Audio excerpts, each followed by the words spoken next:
Logos ministry या चॅनलमध्ये आपणा सर्वांचे हार्दिक स्वागत आहे। प्रभू येशू ख्रिस्त आपणा सर्वांना आशीर्वादित करो। आजचा हा संदेश जर तुम्ही पहिल्यांदाच पाहत असाल तर आपणा सर्वांना विनंती आहे की तुम्ही तो लाईक करावा, शेअर करावा व हे चॅनल सबस्क्राइब करावे आणि संदेशाचे नोटिफिकेशन काय मिळण्यासाठी बेल रिंग प्रेस करावी। Thank you. God bless you.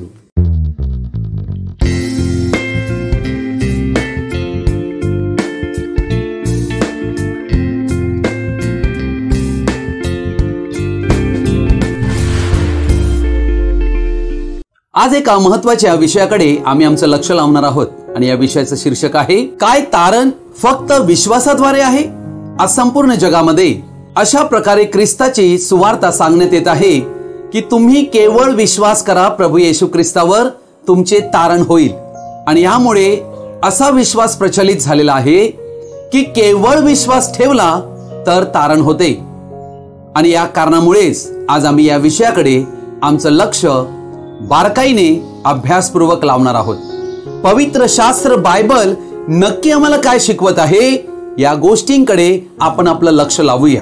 रोमकरसपत्र याचा 10वा अध्याय आणि याचा 9 वचनापासून मी वाचत आहे की येशू प्रभू आहे असे जर तू आपल्या मुखाने कबूल करशील आणि देवाने त्याला मेलेल्यांतून उठविले असा आपल्या अंतकरणात विश्वास ठेवशील तर तुझे तारण होईल। कारण जो अंतकरणाने विश्वास ठेवतो तो नीतिमान ठरतो व जो मुखाने कबूल करीतो त्याचे तारण होते। योहान सुवर्तमान याचा 3रा अध्याय याचं 16वं वचन मी वाचत आहे। जगभर सगळीकडे प्रचलित असणारे हे वचन आहे। देवाने जगावर एवढी प्रीती केली की त्याने आपला एकुलता एक पुत्र दिला अशासाठी की जो कोणी त्याच्यावर विश्वास ठेवतो त्याचा नाश होऊ नये तर त्याला सार्वकालिक जीवन प्राप्त व्हावे। प्रभू या वाचलेल्या वचनावर आपला आशीर्वाद पाठवून देव आणि या वचनाद्वारे आम्हा सर्वांनाही आशीर्वादित करो। या वचनावरूनच अशा प्रकारची फक्त विश्वासाद्वारे तारण आहे ही शिकवणूक प्रचलित झाली, जी शिकवणूक संपूर्णतः फसवणूक आहे। तुम्ही केवळ येशूवर विश्वास करा आपला तारणारा म्हणून म्हणजे तुम्ही तारण पावाल हा विश्वास केला जात आहे की केवळ येशूला आम्ही लोकांपुढे, जगापुढे, समाजापुढे आम्ही कबुली द्यावी की येशू ख्रिस्त माझा व्यक्तिगत तारणारा आहे व अंतकरणाने विश्वास करावा आणि त्यावेळेला तारण झालेला आहे। फक्त विश्वास हीच एक अट आहे पापी माणसाला तारण मिळण्यासाठी। ही अशा प्रकारची शिकवणूक दिली जात आहे जी चुकीची आहे की केवळ तुम्ही विश्वास ठेवा म्हणजे देवाकडून तुम्हाला नीतिमत्व, न्यायपण प्राप्त होईल। त्यासाठी तुम्हाला बाप्तिस्मा घेण्याची गरज नाही, अर्थात बाप्तिस्मा तारणासाठी आवश्यक नाही अशा प्रकारची शिकवणूक दिली जात आहे। ही शिकवणूक अशी दिली जात आहे की विश्वास हा एकमेव नवीन जीवनाचा अनुभव देतो, म्हणजे तुम्ही कसेही जीवन जगले तरी चालते, विश्वास केलाय ना तुम्ही तारलेले आहात। अशा प्रकारची ही कम्फर्टिंग डॉक्ट्रिन आहे जी केवळ आम्हाला वरवर आम्हाला शिकवत आहे की तुम्ही तारण पावलेले आहात, परंतु ही पूर्णतः फसगत आहे। खरी बाब ही आहे की तारणासाठी विश्वासाची अतिशय गरज आहे, परंतु केवळ विश्वासाद्वारेच तारण होते असे म्हणणे आणि शिकविणे हे घातक आहे व फार मोठी फसवणूक आहे। ती कशी फसवणूक आहे आणि काय या विषयाकडेच आम्ही आमचं लक्ष लावूया। बायबल स्पष्टपणे शिकविते की तारणासाठी विश्वासाबरोबर अनेक घटक आहेत आणि त्या गोष्टींची पूर्णता होणे अत्यंत आवश्यक आहे। अर्थात तारणासाठी इतर अनेक गोष्टी ज्या आहेत त्यांकडे पूर्णतः दुर्लक्ष केलं जात आहे। देवाचं प्रत्येक वचन घेतलं पाहिजे। येशूने मत्ती 4:4 वचनामध्ये सैतानाला उत्तर देताना म्हटले की मनुष्य केवळ भाकरीने नव्हे तर परमेश्वराच्या मुखांतून निघणाऱ्या प्रत्येक वचनाद्वारे जगेल। अर्थात आम्हाला केवळ एक वचनाचा भाग घेऊन बाकीचा भाग आम्ही दुर्लक्षित करू शकत नाही, कारण देवाचं वचन हे संपूर्ण बायबलमध्ये पेरण्यात आलेले आहे। देवाने आपलं वचन अशा प्रकारे लिहिलेलं आहे की ते सर्वांना समजू नये। म्हणूनच येशूने म्हटले की ते पाहतील तर खरे पण त्यांना ते दिसणार नाही, ते ऐकतील तर खरे पण त्यांना ते समजणारच नाही, यासाठी की त्यांनी समजू नये, त्यांनी वळू नये आणि त्यांना पाप क्षमा मिळू नये। असा समूह या जगात अस्तित्वात आहे की ते त्यासाठीच नेमलेले आहेत. यशाचं पुस्तक याचा 28 अध्याय आणि याचं वचन 9 पासून मी वाचत आहे. तो कोणाला ज्ञान शिकवितो, कोणाला संदेश समजावून सांगतो? दूध तुटलेल्यांस काय, थान तुट्या बालकांस काय? कारण नियमावर नियम, नियमावर नियम, कानूवर कानू, कानूवर कानू, थोडे येथे थोडे तेथे असे तो बोलत असतो. तो त्रयांच्या द्वारे परभाषेत तो या लोकांशी बोलेल. तो त्यांस म्हणाला होता, ही विश्रांती आहे, भागलेल्यांस विसावा द्यावा, याने त्यांस आराम होईल. तरी ते ऐकेनात. यामुळे त्यांस परमेश्वराचा संदेश अशा प्रकारे प्राप्त होईल, नियमावर नियम, नियमावर नियम, कानूवर कानू, कानूवर कानू, थोडे येथे थोडे तेथे. म्हणजे चालताना ते अडखळून मागे पडतील, भंगतील, पाशात सापडतील, पकडले जातील. प्रियजन हो, हा त्याच समूहाविषयी हा शास्त्र भाग आहे. हे लोक जे देवाचं वचन घेत आहेत परंतु अर्धवट सत्य, आणि त्या कारणामुळे ते चालताना अडखळणार आहेत, मागे पडणार आहेत, भंगणार आहेत व पाशात सापडणार आहेत व पकडले जाणार आहेत. हा शास्त्रलेख एक भविष्यवाणी अशा लोकांविषयी करीत आहे की जे लोक फक्त विश्वासाद्वारेच तारण आहे असा विश्वास करीत आहेत. इब्री लोकास पत्र याचा 5वा अध्याय आणि याचं 13व वचन म्हणते, कारण दुधावर राहणारा नीतिमत्वाच्या वचनाशी अपरिचित असतो, कारण तो बाळक आहे. आज ख्रिस्ती जगतामध्ये अशाच प्रकारे बाळक अवस्थेत, थान तुट्या अवस्थेमध्ये अनेक ख्रिस्ती लोक आहेत. ते अशा परिस्थितीत असल्या कारणाने देवाच्या नीतिमत्वाच्या वचनाशी ते अपरिचित आहेत आणि म्हणूनच त्यांना या गोष्टी समजत नाहीत. आम्हाला या गोष्टी समजणं अत्यावश्यक आहे. पुढे वचन म्हणते, पण ज्यांच्या ज्ञानेंद्रियांना वहिवाटीने चांगले आणि वाईट समजण्याचा सराव झाला आहे अशा प्रौढांसाठी जड अन्न आहे. अर्थात या ठिकाणी आम्ही पाहत आहोत, आम्ही प्रत्येक देवाचं वचन घ्यायला पाहिजे. आम्हाला जे आवडते ते नाही, प्रत्येक वचन. ही गोष्ट ध्यानात घ्या, आम्हाला संपूर्ण शुभवर्तमान आणि त्यांतील सर्व गोष्टी घ्यायच्या आहेत, ज्याला म्हटलेलं आहे होल काउन्सिल ऑफ गॉड, देवाचं संपूर्ण वचन.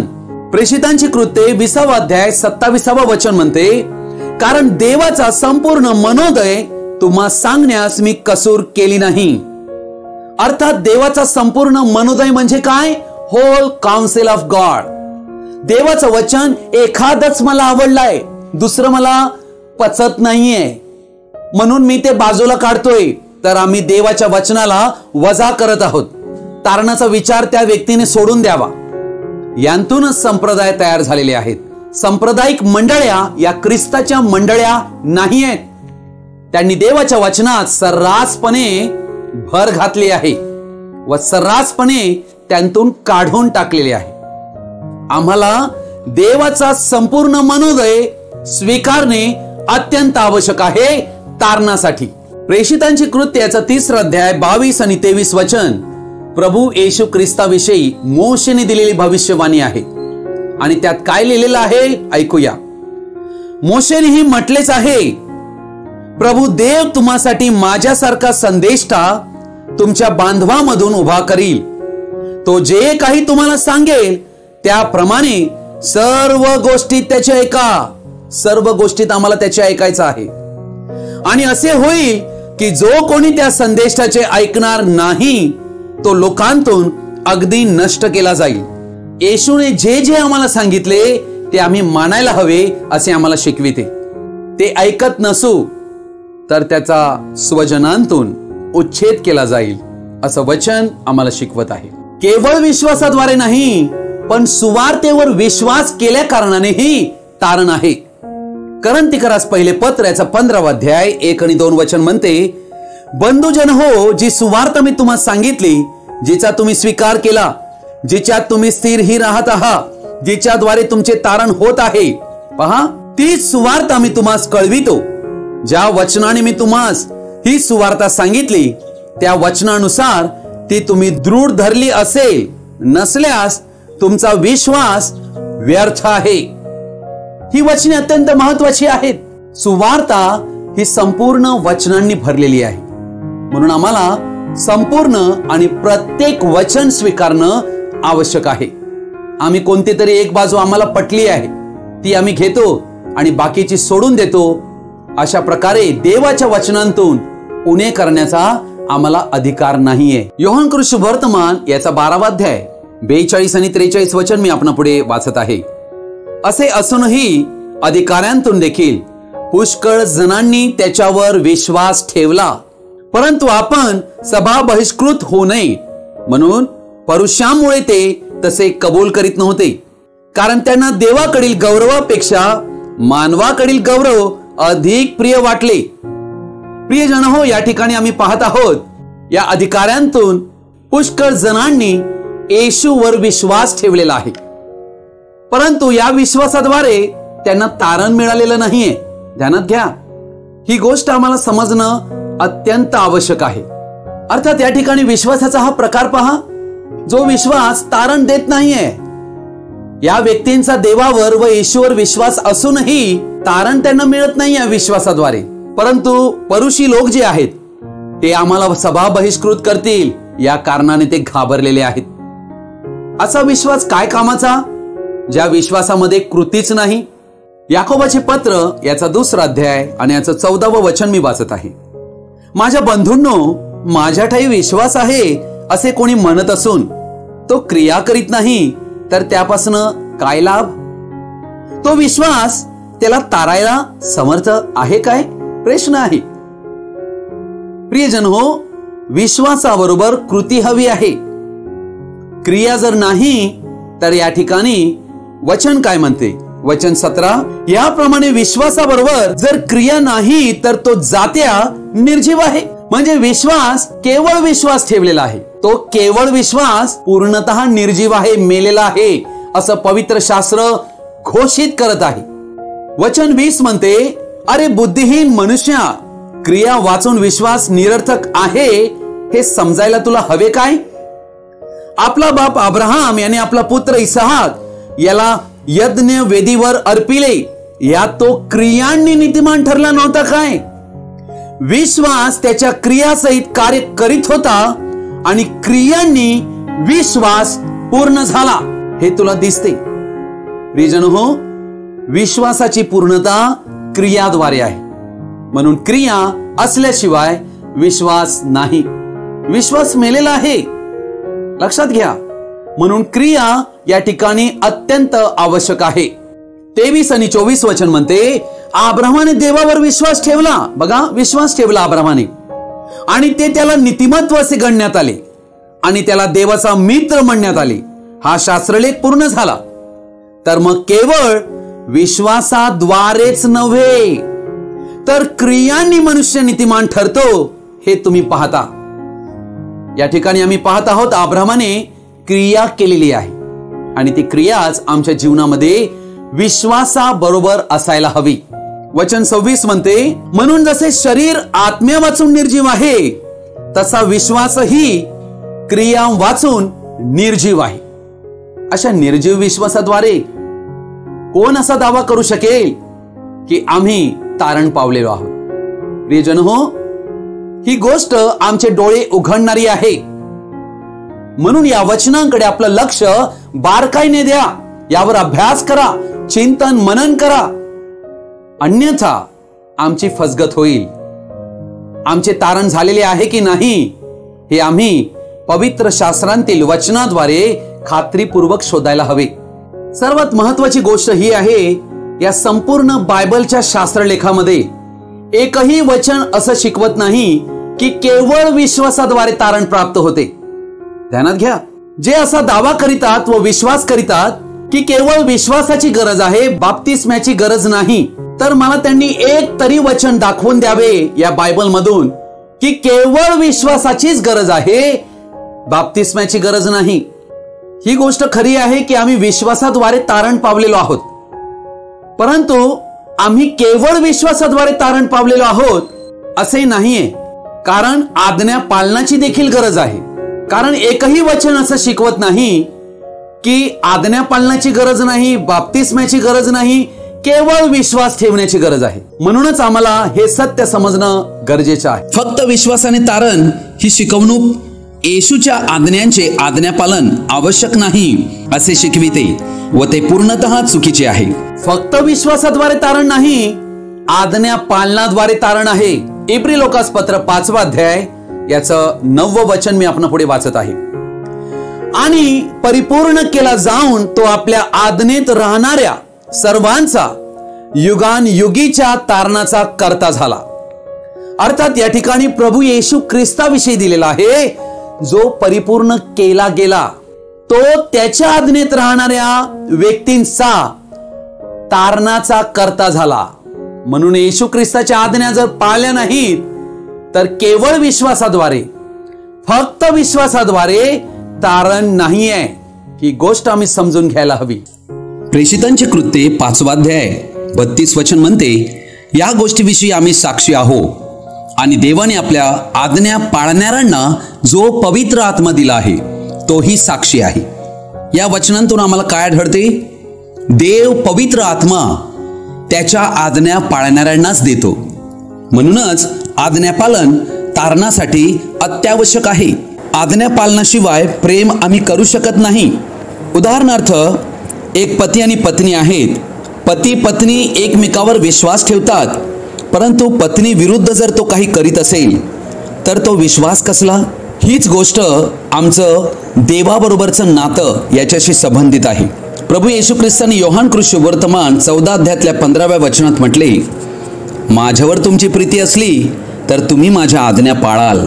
अर्थात ज्याच्यावर आम्ही प्रेम करतो त्याला आनंदित करण्याचा आम्ही प्रयत्न करीत असतो. प्रेमामध्ये त्याग आहे. येथे येशू आम्हाला आज्ञा पाळण्यास शिकवत आहे.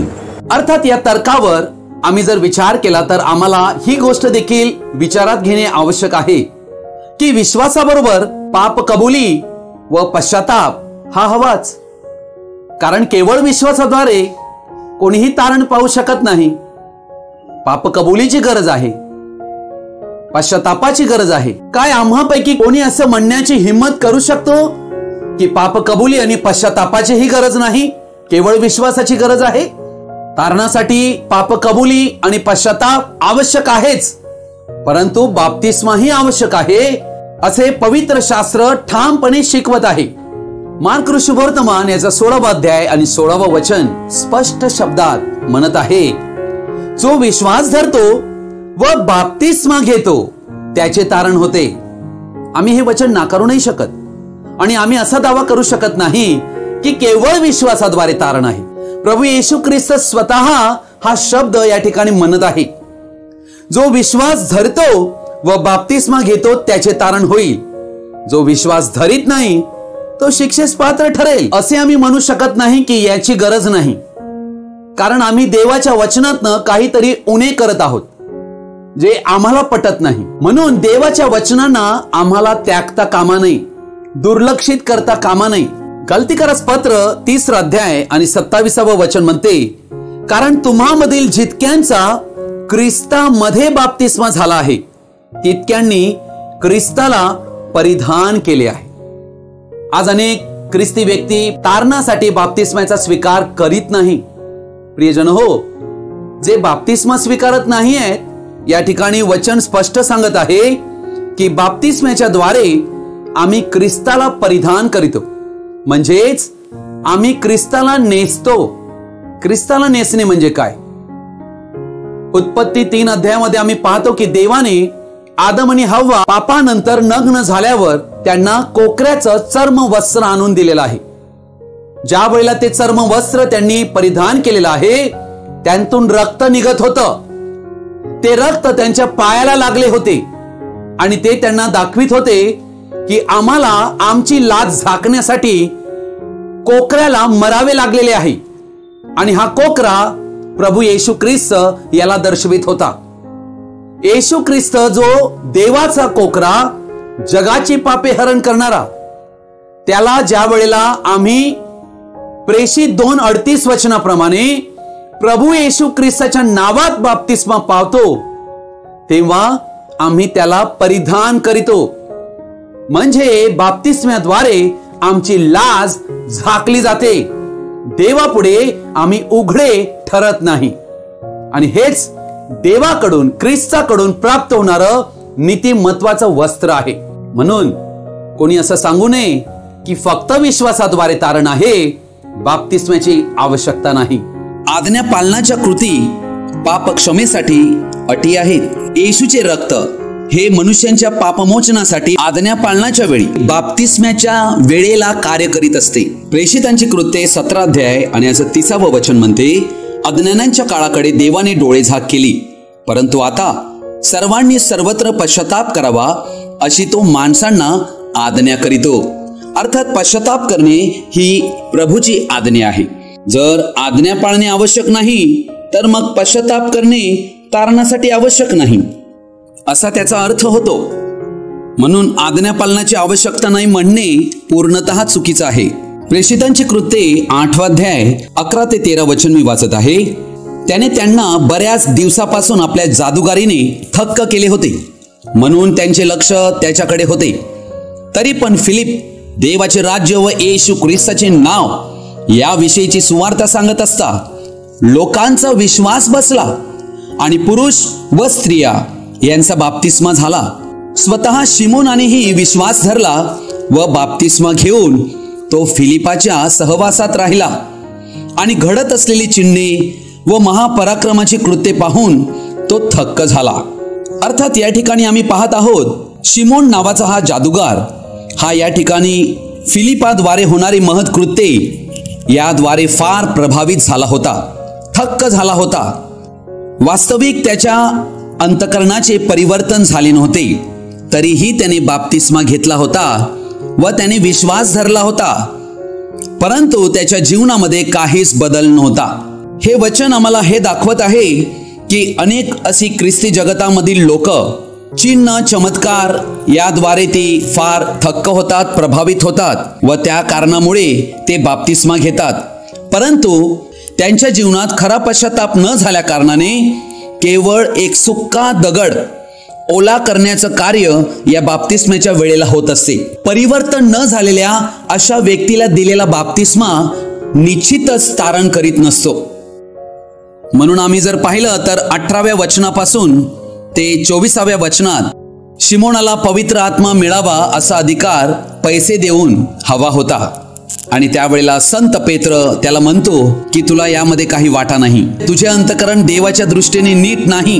पेत्र त्याला म्हणतो, तू अतिशय कटुतेत व अनितीच्या बंधनात आहेस असे मला दिसते. माझ्या प्रियजन हो, हे वचन तुम्हाला आणि आम्हाला खूप काही शिकवून जात आहे. मत्ते शुभवर्तमान 10वा अध्याय आणि याचं वचन 22 म्हणते, आणि माझ्या नावामुळे सर्व लोक तुमचा द्वेष करीतील, तथापि जो शेवटपर्यंत टिकेल तोच तरेल. तोच तरेल याचा अर्थ काय? तोच तारला जाईल. आज या जगामध्ये असाही विश्वास केला जात आहे की एकदा तुम्ही विश्वास केला की तुम्ही कायम तारण पावलेले आहात. मग तुम्ही काहीही केलं तरी तुम्ही तारण पावलेले आहात. हे एक दुसरे फसवणूक करणारे शिक्षण या ख्रिस्ती जगतात प्रचलित आहे. अर्थात त्या व्यक्तींना वाटते की आम्ही तारण पावलेलो आहोत, एकदा तारण झाले आणि कायम तारण झाले. प्रियजन हो, या ठिकाणी वचन म्हणते की जो शेवटपर्यंत टिकेल तोच तरेल. तुम्हाला आणि आम्हाला ख्रिस्त येशूच्या प्रत्येक वचनात शेवटपर्यंत टिकून राहणे आहे, तरच आमचं तारण आहे. ही गोष्ट कधीही विसरता कामा नये. तारणासाठी आम्हाला देवाच्या कृपेची आवश्यकता आहे, केवळ विश्वासाची नाही. इफिस्करास पत्र 2 अध्याय 5वे वचन म्हणते, ख्रिस्ताबरोबर आपणाला जिवंत केले, कृपेने तुमचे तारण झाले आहे. केवळ विश्वासाद्वारे नाही, कृपेद्वारेही आमचे तारण आहे. वचन 8 म्हणते, कारण कृपेनेच विश्वासाच्या द्वारे तुमचे तारण झालेले आहे, आणि हे तुमच्या हातून झाले असे नाही, तर ते देवाचे दान आहे. अर्थात कृपा ही देखील दान आहे व विश्वास हा देखील दान आहे. कारण विश्वासाचा उत्पादक स्वयं प्रभू येशू ख्रिस्त आहे आणि विश्वासाचा पूर्ण करणाराही तोच आहे. म्हणून कृपा पण देव देतो व विश्वास जो आम्ही त्याच्यावर ठेवायला हवा तोही स्वतः देवच देतो. ही गोष्ट आम्ही समजायला हवी. अर्थात तुमचे आणि आमचे तारण येशू ख्रिस्ताच्या मृत्यूद्वारे व पुनरुत्थानाद्वारेही झालेलं आहे. कोरिन्थीकरास पहिले पत्र याचा 15वा अध्याय याचं वचन 16 ते 19 मी वाचत आहे.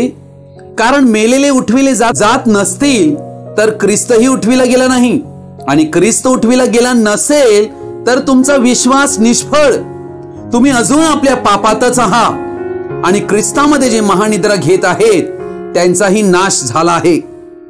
आपण या आयुष्यात ख्रिस्तावर केवळ आशा ठेवणारे आहोत, तर मग सर्व माणसांपेक्षा आपण लाचार आहोत. तरी पण ख्रिस्त मेलेल्यांतून उठविला गेला आहेच. तो महानिद्रा घेणाऱ्यातले प्रथम फळ असा आहे. कारण मनुष्यांच्या द्वारे मरण आहे, म्हणून मनुष्याच्या द्वारे मेलेल्यांचे पुनरुत्थानही आहे.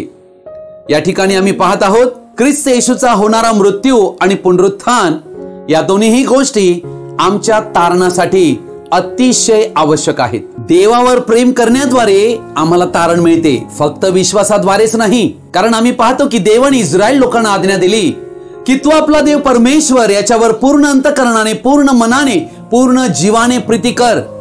देवाची मनुष्यांकडून इच्छा आहे की मनुष्याने देवावर सर्वाधिक प्रेम करावे. काय आम्ही देवावर प्रेम न करता, आज्ञा न पाळता तारण पाहू शकतो काय? कोरिन्थीकरास पहिले पत्र 16वा अध्याय आणि याचं वचन 22 म्हणते, जर कोणी प्रभूवर प्रीती करीत नसेल तर तो शापभ्रष्ट असो. मारानाथा. शापभ्रष्ट असो याचा अर्थ काय?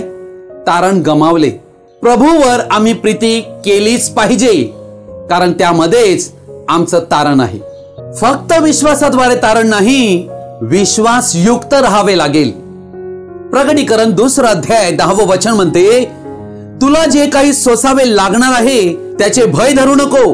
पहा, तुमची परीक्षा व्हावी म्हणून सैतान तुम्हापैकी कित्येकांस तुरुंगात टाकणार आहे, आणि तुमचे 10 दिवस हाल अपयष्टेत जातील.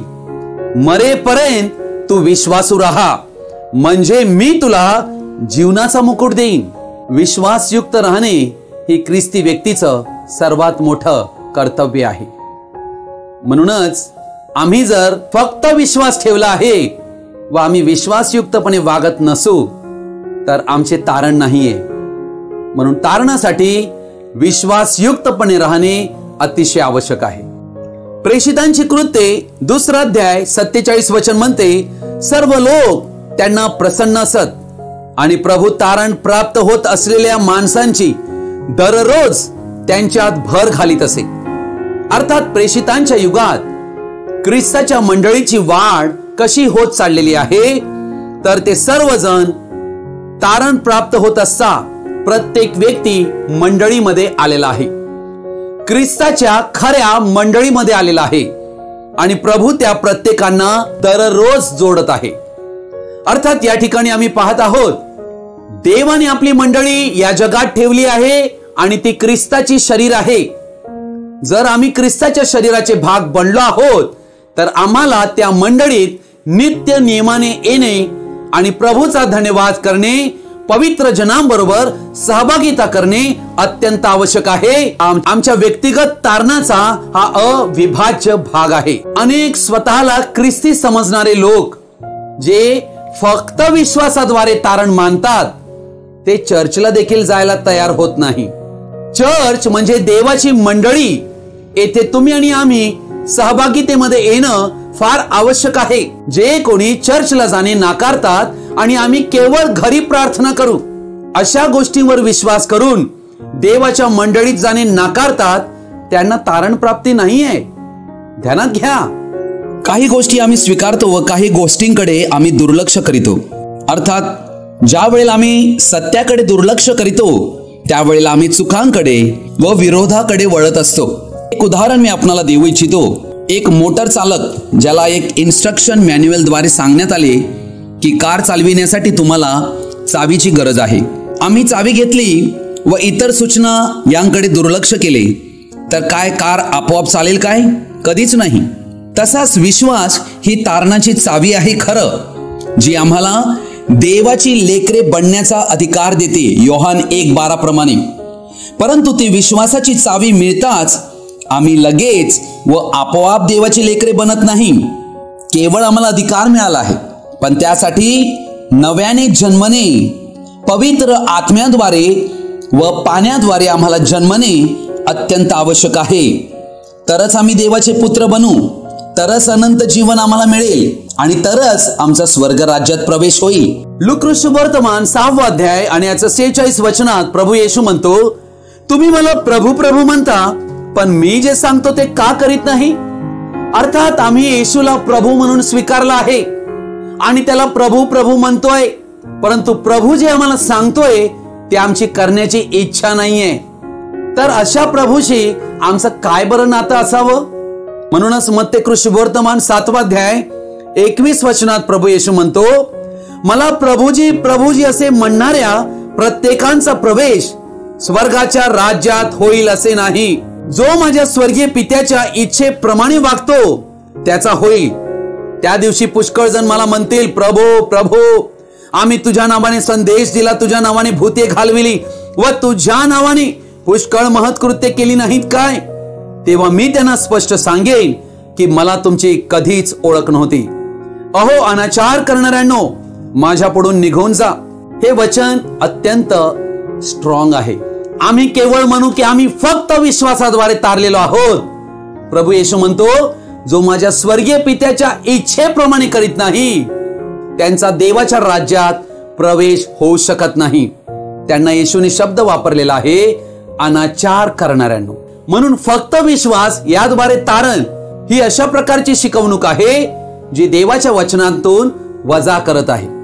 म्हणून आजच्या घडीला सांप्रदायिक मंडळामध्ये लोक राखली जावी, मंडळीमध्ये सभासदत्व वाढावं, या सर्व कारणामुळे स्वतःला ख्रिस्ती पुढारी म्हणविणारे देवाच्या सत्य वचनापासून लोकांना वंचित ठेवत आहेत व अनितीने सत्य दाबत आहेत. तुम्हाला या गोष्टी निदर्शनास आणून देणे हे माझे कर्तव्य आहे, यासाठी की आम्ही सत्याकडे वळावे व खोटेपण सोडून द्यावे. प्रभू येशू ख्रिस्ताची कृपा, दया, प्रेम, शांती आणि आनंद तुम्हा सर्वांसंगती कायम राहो. आमेन. आजचा हा संदेश आपण सर्वजणांनी ध्यानपूर्वक व शेवटपर्यंत पाहिल्याबद्दल आपणा सर्वांचा मी हृदयपूर्वक आभारी आहे. हा संदेश ऐकल्यानंतर नक्की तुम्हाला काय कळले तुम्ही कृपया कमेंट बॉक्स मध्ये कळवू शकता, आम्हाला फोन करून कळवू शकता किंवा अधिक माहितीसाठी आमच्याशी संपर्क साधू शकता. थँक्यू. God bless you.